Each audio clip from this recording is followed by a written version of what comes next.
एक छोटे से गांव नीम गांव में रोहन नाम का एक मेहनती आदमी रहता था। वो रोज जंगल से लकड़ी काटकर उसे बेचकर अपने परिवार का गुजारा चलाता था, लेकिन उसके मेहनत का पूरा दाम कभी नहीं मिलता था। सेठ धर्मदास रोहन से कहते हुए, काम करना है तो करो, वरना किसी और को ढूंढो। बेचारे रोहन के पास कोई चारा नहीं था, उसे वो पैसे लेने ही पड़े।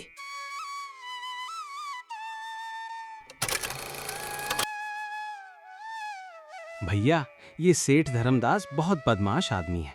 सारा पैसा अपनी जेब में डाल लेता है और बहाने मारेगा कि लकड़ी के भाव गिर गए हैं। देखना, एक दिन इसे अपने काम का फल जरूर मिलेगा। नहीं रोहन, ऐसा मत बोल। वही तो हमारा गांव का धनी है, उसकी वजह से ही तो हमारा घर चलता है। कैसा धनी? काम का पूरा पैसा भी नहीं देता। पूरे महीना मेहनत करके भी तुम्हें क्या मिलता है? बस ये 2000 रुपए। इसमें घर कैसे चले? ऐसे तो हम कभी आगे नहीं बढ़ पाएंगे। और क्या कर सकते हैं? लकड़ी काटने के अलावा और कौन सा काम मिलेगा? अगर कोई दुकान वगैरह भी खोलनी हो तो इतना पैसा कहां से लाएंगे? अब जो भी हो, ये सेठ धर्मदास ही हमारा सहारा है। थोड़ी देर बात करने के बाद सब अपने अपने घर को चले गए। रोहन के घर पहुंचते ही उसकी बीवी प्रिया ने पूछा, लो, आ गए? कितना तनख्वाह मिला? प्रिया, इस बार सेठ जी ने बस 2500 ही दिए हैं। सिर्फ 2500? इसमें घर कैसे चलेगा? बच्चों की फीस के 1000 रुपए अलग से जाएंगे, फिर बचे 1500 में क्या होगा? अब क्या कहूँ प्रिया, अब तुम्हें इसी में गुजारा करना होगा। पहले बच्चों की फीस दे दो, बाकी मैं देख लूंगा।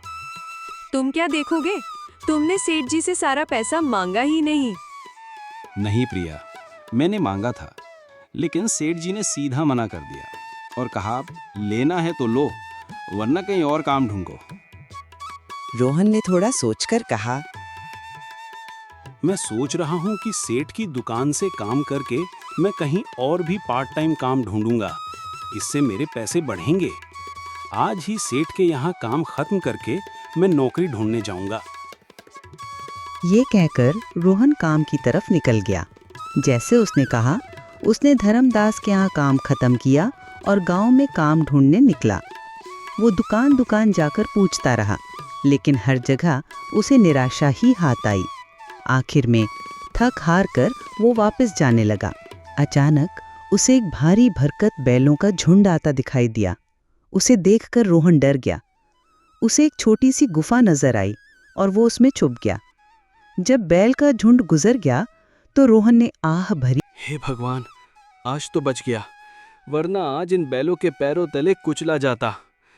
लेकिन मैं कहाँ आ गया हूँ? इतना सोचते हुए उसकी नजर एक पुरानी गुफा में पड़ी। हाथी दांत से बनी एक सुंदर टोकरी पर पड़ी। ये कैसी जगह है? ये टोकरी यहाँ क्यों पड़ी है? मैं इसे घर ले जाता हूँ, चीजें रखने का काम आएगी। जैसे ही उसने टोकरी को हाथ लगाया, गुफा से एक आवाज आई। रुको, उसे हाथ मत लगाओ। आवाज सुनकर रोहन पीछे हट गया। तब गुफा से एक अप्सरा प्रकट हुई। तुम कौन हो? मेरी गुफा में क्या कर रहे हो? कृपया मुझे माफ कर दीजिए। मुझे बैलों से बचने के लिए इस गुफा में शरण लेनी पड़ी। फिर मैंने ये टोकरी देखी। मैं सोचा अगर यहाँ कोई नहीं है तो ये टोकरी किसी की नहीं होगी, इसलिए मैंने हाथ लगा दिया। रोहन, डरो मत, मैं तुम्हारे बारे में सब कुछ जानती हूँ। मैं हर इंसान का इतिहास देख सकती हूँ।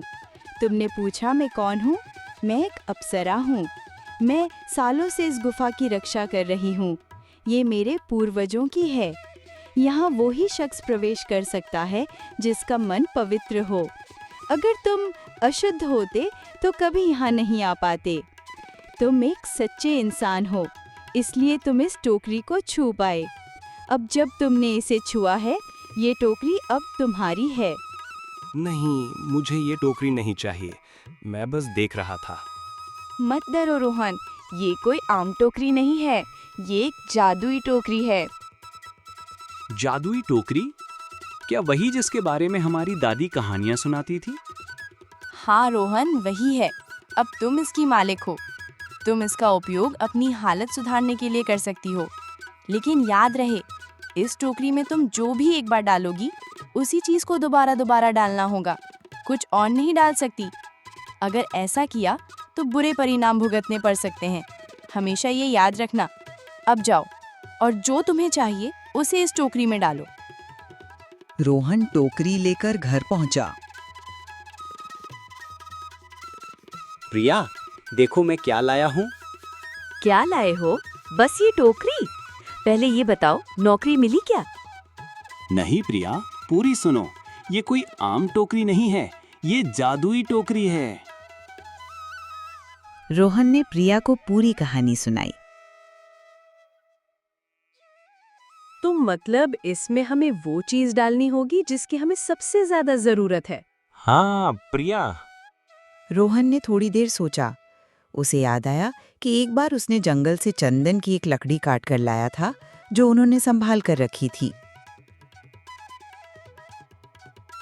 प्रिया, वो चंदन की लकड़ी याद है? उसको लाओ, उसे इस टोकरी में डालते हैं। उसी से हम अपना काम शुरू करेंगे। प्रिया वो कीमती चंदन की लकड़ी लाई और टोकरी में रखी। जैसे ही उसने लकड़ी रखी, टोकरी से उसी तरह की अनेक चंदन की लकड़ियां प्रकट हो गई।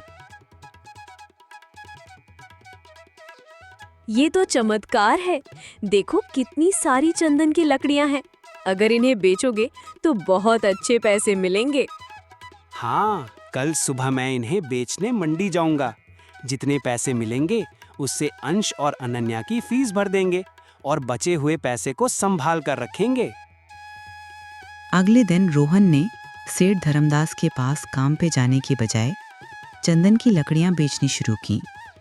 उसने अच्छे दाम पर बेचा तो छोटे बड़े सभी व्यापारियों ने उससे लकड़ियां खरीदी। लकड़ी बेचकर उसे बहुत अच्छे पैसे मिले। घर आकर उसने प्रिया से कहा,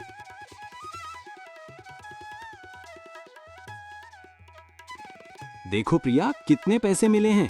इनमें से बच्चों की फीस कल जाकर दे देना। मैं अभी जाता हूँ। अब तो तुम्हारे पास ये जादुई टोकरी है, फिर सेठ धर्मदास के यहाँ क्यों जाना है? हाँ प्रिया, मैं वहाँ काम करने नहीं जा रहा। मैं वहाँ काम करने वाले अपने साथी मजदूरों को ये अच्छी खबर देने जा रहा हूँ, क्योंकि मेरे साथ साथ वो भी सेठ से बहुत परेशान थे।